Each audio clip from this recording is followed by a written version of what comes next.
And after starting that process and taking that first abortion pill, which was designed to end the life of my baby, I had a radical change of heart, change of mind. And outside of that abortion clinic, found help, prayed, got on my phone, found a pregnancy help clinic in California and administered progesterone through their nurse and became one of the first women to go through abortion pill reversal. Join Louisiana Right to Life in protecting the vulnerable as we share pro-life stories, insights, and news from the Pelican State. Welcome to the Pro-Life Pod.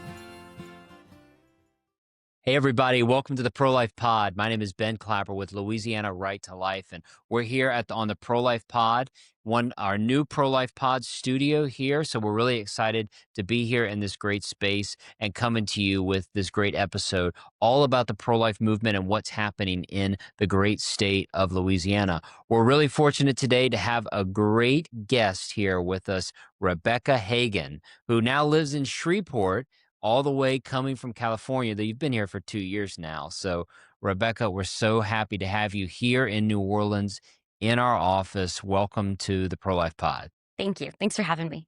No problem. Well, and you're in town here in New Orleans because you just over the past 24 hours had the fortune, I think so, call it that, to speak to 1,800 high school girls at a couple local Catholic girls' schools. So it was an exciting, maybe a little nerve-wracking, all kind of at the same time.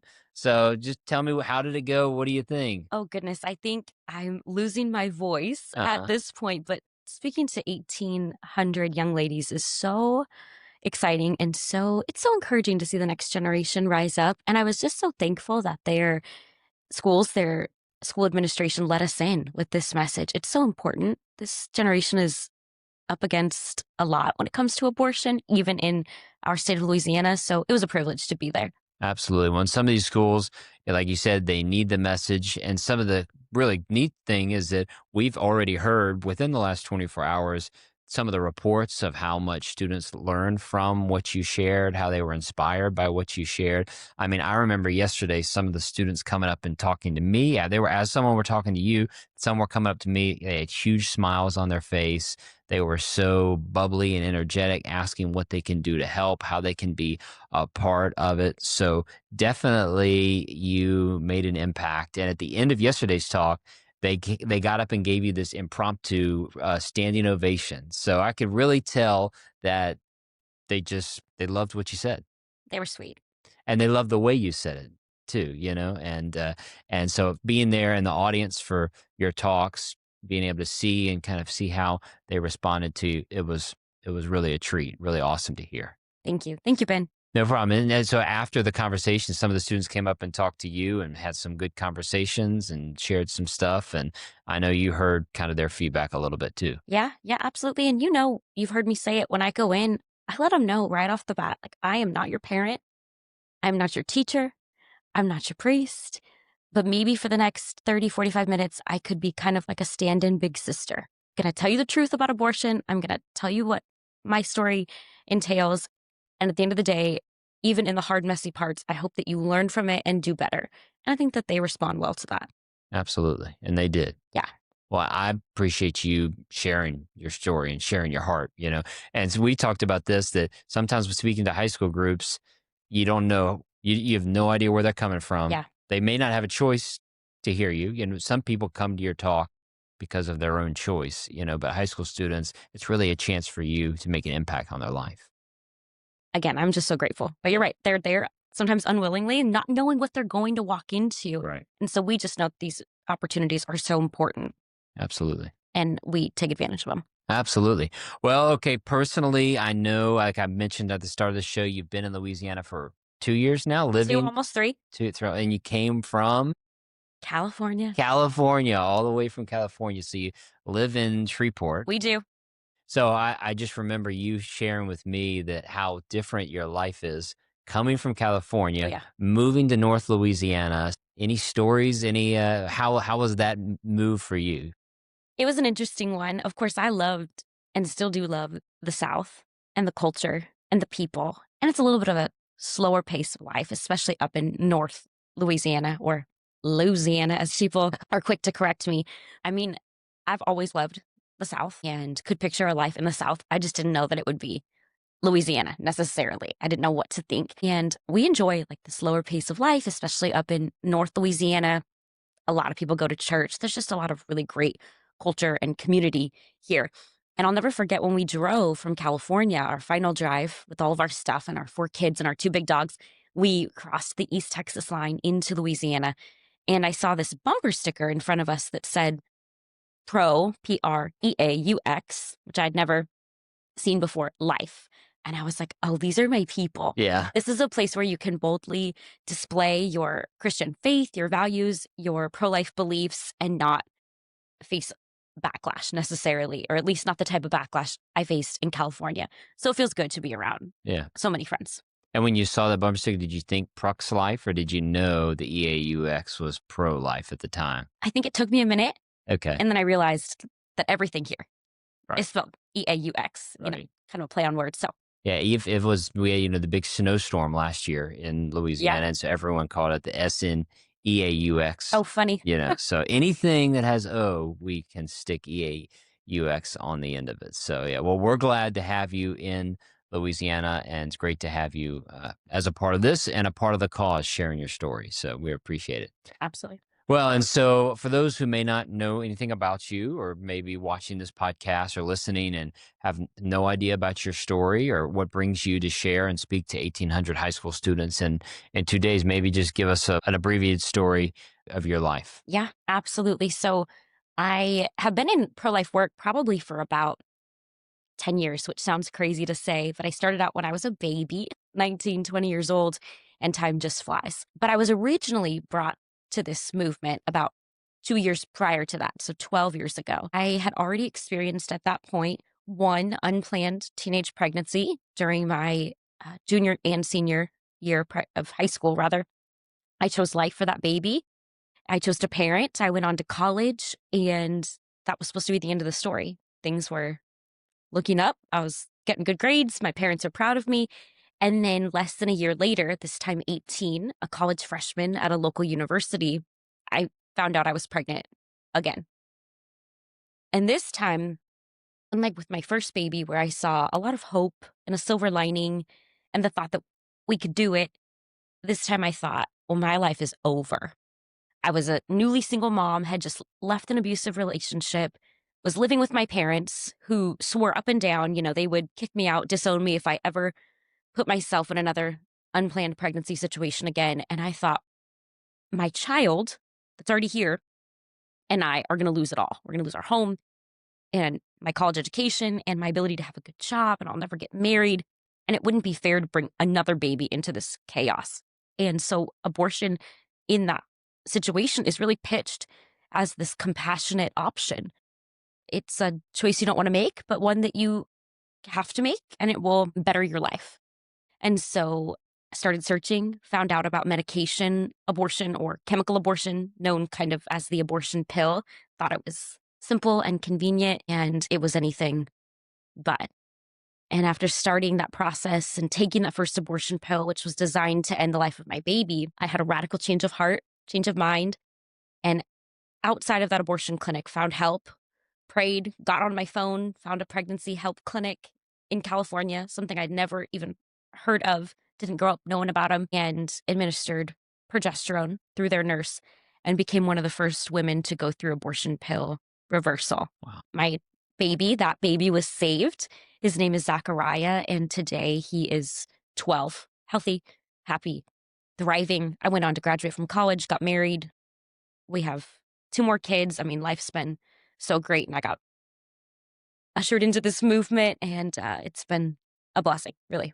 Well, and your story blesses so many people, and I mean, I know it was hard for you, and I'm sure it's hard for you to share it, but it touches me every time I hear your story. Your story reminds all of us what we're working for, not only for your son, but for you as well, and your story, even though, as you've said, there's still bumps along the road, like in all of our lives, right? But I mean, just looking where you are now versus where you would have been then, I mean, such a breath of fresh air, Yeah.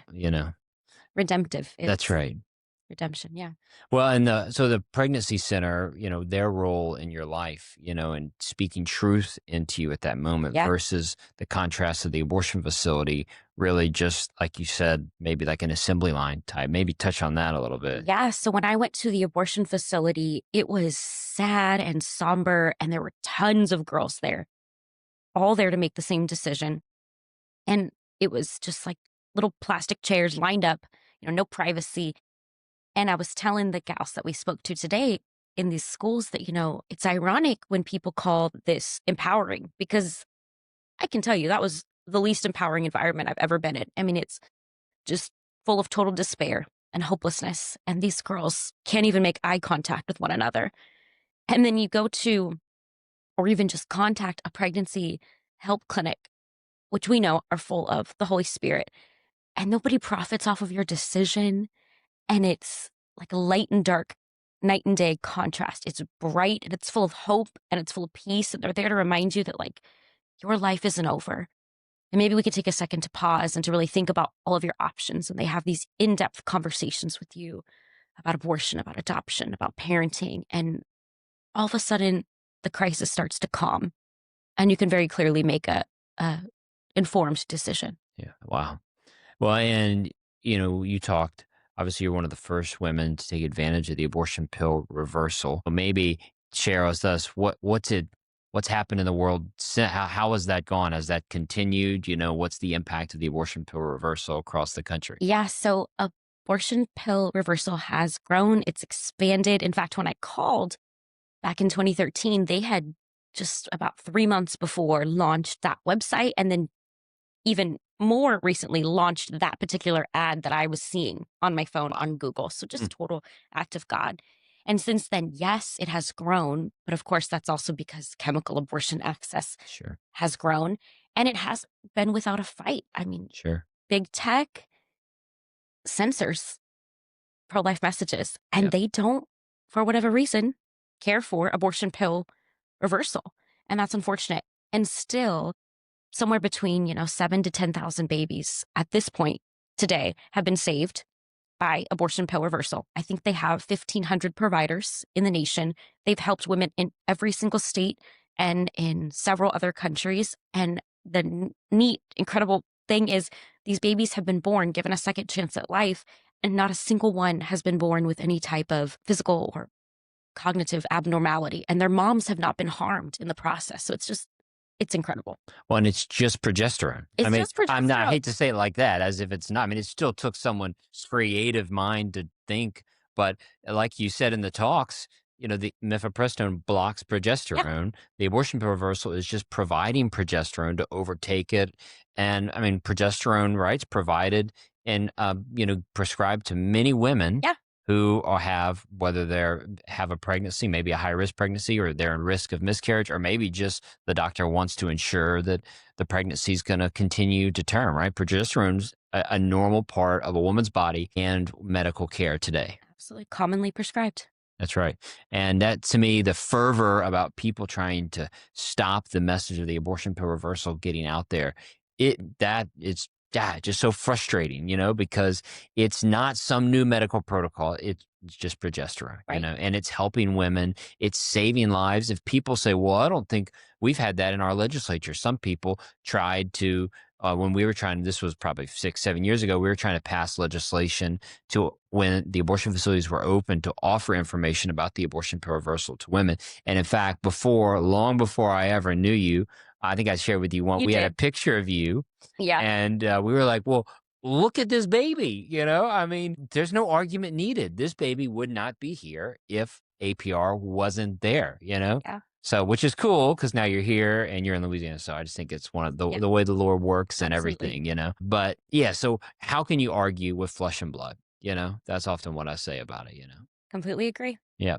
Okay. Well, so now if coming to Louisiana, the Shreveport abortion facility just last week was knocked down, yes, right? Sir. So the 3 places in Louisiana that sold abortion are closed, but we know the problem in some ways is just as bad. Some would argue worse.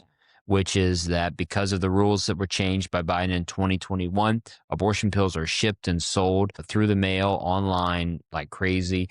Some estimates say that there are more abortions happening through the combination of the abortion pill being sold and shipped into the state or women traveling out of state to have abortions than there were before Roe v. Wade were overturned. So it's really tragic. What are some of the dangers to a woman who is not almost over and above your situation? And you took the abortion pill in a facility, Right. but for a woman who gets it shipped to their home?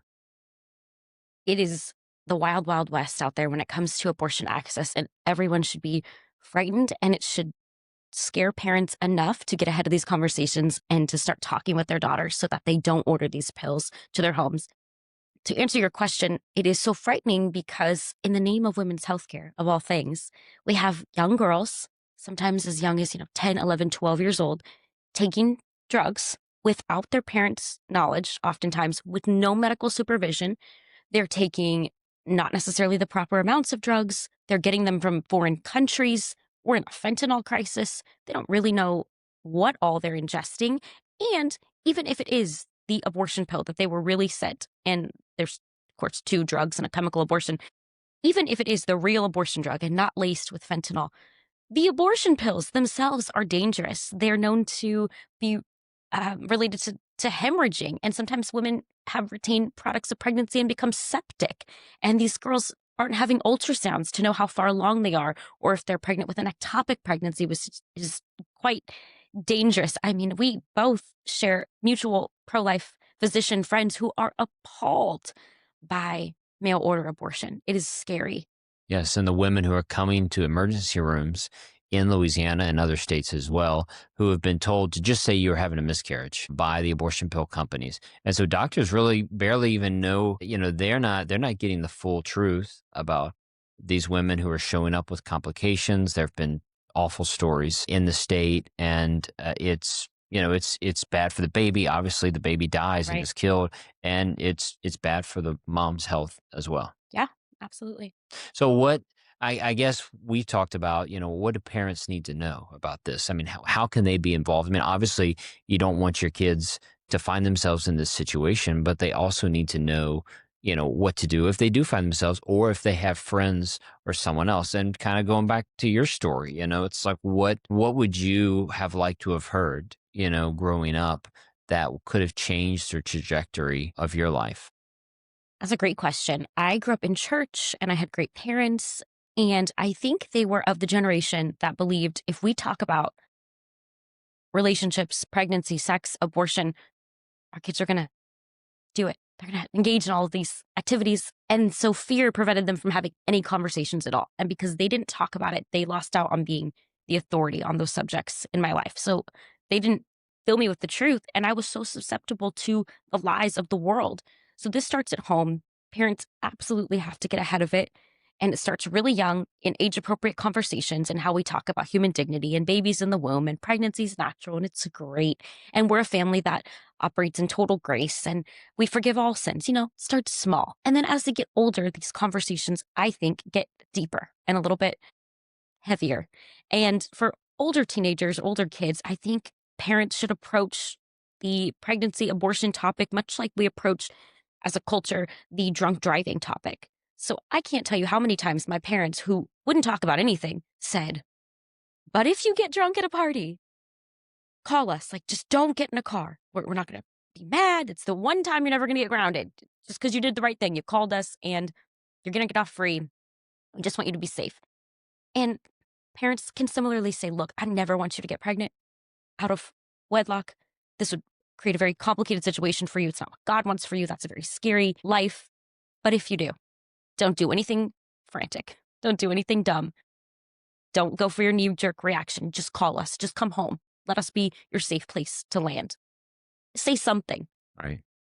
And especially me as a father of daughters. I have 4 daughters. And so, I mean, I can imagine sitting in your dad's position, wanting to, draw some clear lines, I mean, there's some good about that, but it's like you said, the drunk driving is a perfect analogy because you want to say no, but if you need to be there. I mean, what would you say to dads out there, who probably are more reticent to talk about these things, to their daughters. And they need to be talking to their sons to have sons as well. So I mean, that's another thing to talk about, but how can dads engage, to be that voice as well? Well, I just want to encourage these dads. Your daughter, your son too, but especially your daughter needs to see you lead physically and spiritually and to take control of the situation and to get ahead of it. And your daughters need to see their dad, the spiritual, physical leader in the home and their family, step up and to get ahead of this and to want to be engaged in their life and their friends' lives and what they might possibly go through and to express compassion. Because so often there's this disconnect between parent and child, where child thinks, my parent would never understand. My parent was never a human teenager who experienced real life, when instead we know that that's crazy talk. Our parents, of course, have. And if parents were more real and more honest and more open, I think it could start the conversation. And then I want dads to rest assured, telling your daughter, hey, I don't want you to get pregnant. I think that's a really hard life for you. It's certainly not what God wants for you. Definitely would be very difficult for your baby. But if you get pregnant, please come home. Your mother and I will love you and help you as best we can. I promise you that is not incentivizing or glamorizing a teenage pregnancy.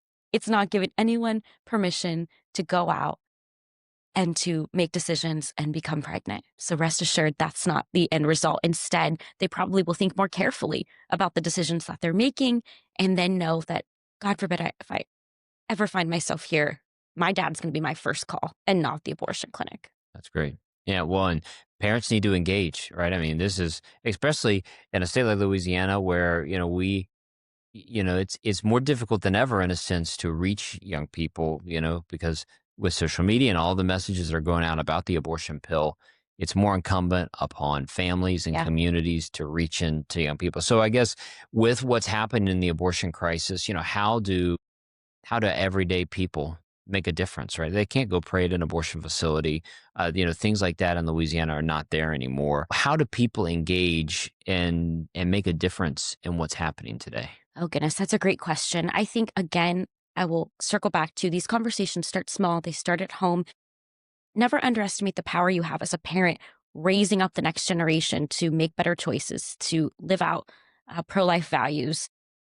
All of that starts with you. So that's one. We need to be praying and interceding on behalf of the young people in our lives and those who are in our communities making these decisions, who are falling victim and vulnerable to seeing these advertisements. Hearts should break for them, and we should be interceding in prayer for them.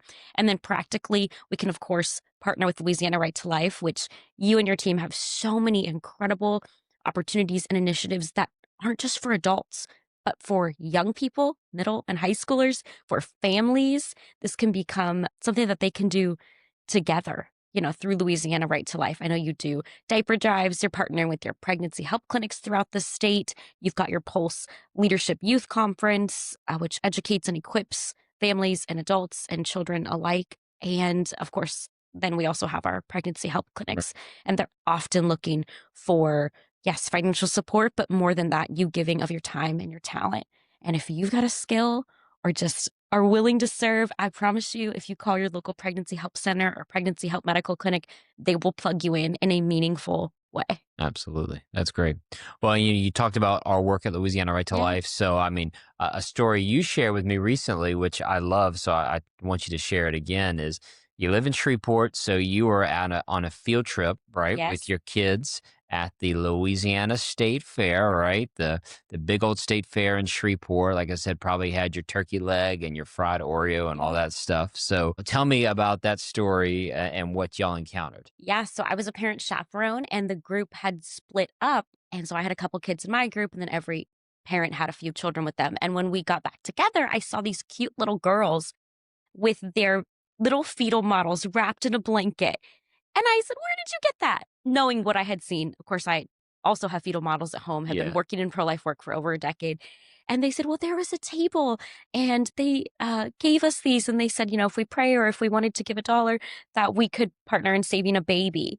And I was like, oh, That is so precious. And so recently I was chaperoning Zachariah, actually my middle son, my abortion pill reversal baby. I was chaperoning his sixth grade field trip to our state fair. And we, as chaperones, divided the kids, split up into different groups, looked at different exhibits. And when we came back, these two little girls were carrying these fetal models wrapped in a blanket, tied with a ribbon, had a little note explaining the sanctity of life on it.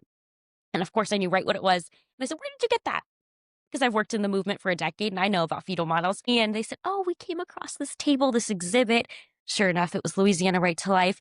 And they said we could take one, we could donate, we could pray for a baby. And I thought, that is genius. What an incredible way to get in front of 10, 11, 12-year-olds who are not necessarily talking about or thinking about abortion, just the sanctity of human life, to know that babies in the womb are humans worthy of protection, just a tangible takeaway. So I grabbed my group of boys and we went right over to the Louisiana Right to Life table. I showed them all the fetal models, the little twins in utero, got them some takeaways, and even got some information on abortion pill reversal to keep in my car.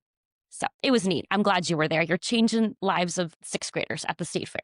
Well, I tell you, we almost didn't do the booth this year. It's always, sometimes the traffic's not as high some years, and sometimes we get shoved like way in the back corner of the exhibit space. And so we're always like, should we keep doing this? And that's a great story, to remind us that those girls, that may stay with them forever, And I know that we have a bunch of little fetal models in my home. In fact, my daughters have always used them as babies in their doll Yes. houses. Yeah. Yeah, I guess so. Yes, it is a great thing to share and spread around. So, Completely agree. well, thank you for sharing that story. And Rebecca, thanks for being here with us today and for your witness and your testimony and your courage to go out and share. It's just an honor to work with you and partner with you. Thank you, Ben. I'll come back anytime. Awesome. Very good. Well, thanks everybody for listening to the Pro Life Pod today. I hope you enjoyed. Please share this episode, like, subscribe, and spread the word. And thanks for being pro life. Have a great day.